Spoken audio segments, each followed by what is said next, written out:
bắt đầu làm cái làm như bình thường làm dốc quay.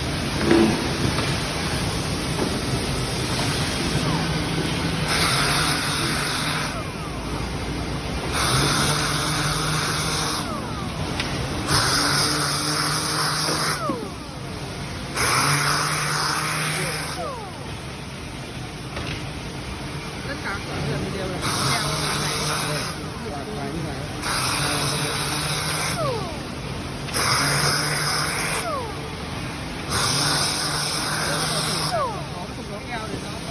Nước này là được.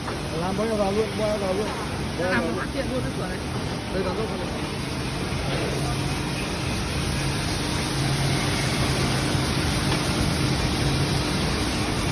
Nếu mà mình không có cái nước này thì nó kiểu ra, nếu mà mình không trải cái này cái đầu nó không chuẩn. Cái đò nó không đẹp. Bởi vì cái máy cắt của mình ra có kiện rất là có kiện nó to, nó bé, nó tùy thuộc.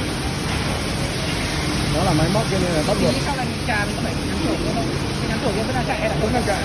Có cái nhắm chổi tất cả cái đường đánh nó mịn nó không bị ráp vô như ngày xưa nó đánh được.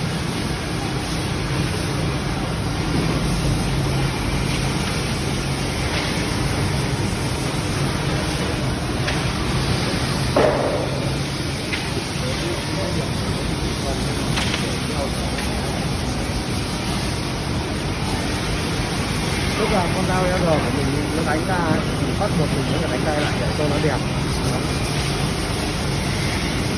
dao là nó không khô. Đấy.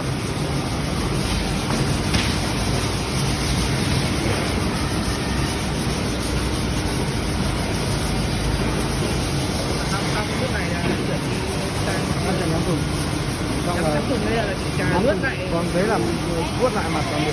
Đấy đấy xong Xong rồi. rồi là nhắm chổi. Ok, đây bây giờ đã là một cái mặt hàng đã là rất đẹp. Ok. Đấy, sản phẩm của ma